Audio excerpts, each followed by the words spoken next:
ব্যতিক্রম প্রশ্ন এসেছে। একজন প্রশ্ন করেছে অনলাইনে, যে প্রশ্নটি সেটা হচ্ছে যে বদনজর লেগেছে এটা কিভাবে আমি বুঝবো, আর যদি লেগেই থাকে সেক্ষেত্রে প্রতিকারের উপায়টা কি? আসলে আল আইনু হাক্কুন হাদিসে আছে, বদনজর লাগা এটা হতে পারে, কিন্তু এই ক্ষেত্রে আসলে যার বদনজর লাগে সে নিজে বুঝে। অনেক ক্ষেত্রে সে অনেক সময় বুঝে যে আমার এই দৃষ্টিটা তার প্রতি খারাপ হয়েছে, এই জন্য তার দৃষ্টি অবনত রাখাটা হলো তার কাজ।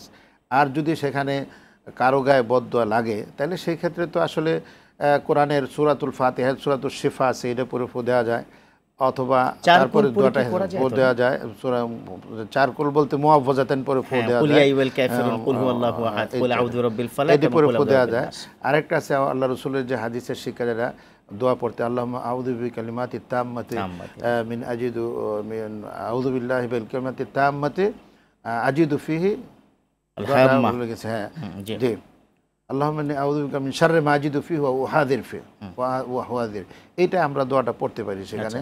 আরো কোরআন শরীফের বিভিন্ন দোয়া আছে, আদি আছে, যে আদিগুলো পড়ে আয়াতুল কুরসি পড়া যায়। আয়াতুল কুরসির পরে যে দুইটা আয়াত আছে আল্লাহু ওয়ালিয়ুল্লাযিনা আমানু, সেটাও পড়া যেতে পারে। এগুলো পড়ে ফু দেওয়া যায়।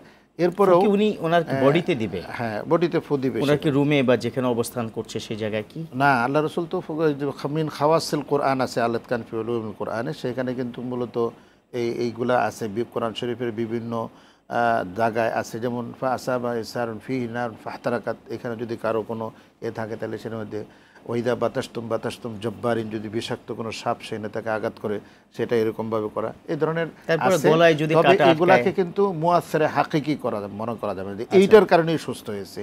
এটা একটা মুস্তাহাব আমল বা একটা মুতাওয়ারিস আমল শুধু, কিন্তু বাকি শেফাদাত তো আল্লাহ রাব্বুল আলামিন। আমরা আল্লাহর কাছেই ইদা মানে ইন্না লিল্লাহি ওয়া ইন্না ইলাইহি রাজিউন, এটাও তো একটা ইদা আসাবাতুম মুসিবাতুন ক্বালু ইন্না লিল্লাহি ওয়া ইন্না ইলাইহি রাজিউন।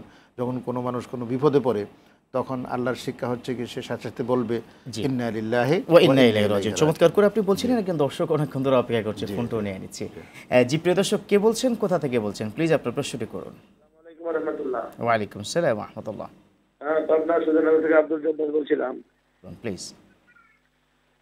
জি, আমার প্রথম প্রশ্ন হচ্ছে, এই যে ভিডিও কনফারেন্সে যে বিয়ে, ছেলে দেশে থাকে না মেয়ে বাইরে, মেয়ে বাইরে থাকে ছেলে দেশে, দূর দূরান্ত থেকে বিয়ে, মানে ভিডিওতে, বুঝতে পেরেছি। হ্যাঁ হ্যাঁ বুঝতে পেরেছি, ভার্চুয়ালি বিবাহ এটা জায়েজ আছে কিনা, তাই তো?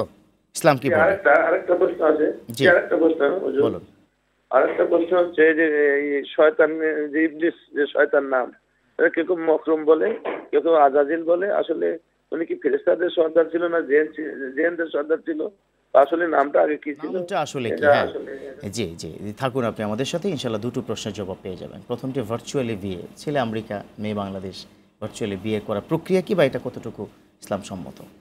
আসলে টেলিফোনের মাধ্যমে অথবা ভিডিও কলের মাধ্যমে বিয়ে শাদী হতে পারে, কিন্তু যখন স্বামী স্ত্রী সাক্ষাৎ হবে পরস্পর, তখন অবশ্যই তারা এটা তাদের উভয় পক্ষ থেকে ইজাব কবুল হইতে হবে যে ভার্চুয়ালি বা ভিডিওর মাধ্যমে বিবাহ হয়েছে, আপনি সেই বিবাহতে রাজি ছিলেন কিনা, বা ছেলের পক্ষ থেকে হোক বা মেয়ের পক্ষ থেকে হোক, সাক্ষীদের সামনে কথাটা বলতে হবে।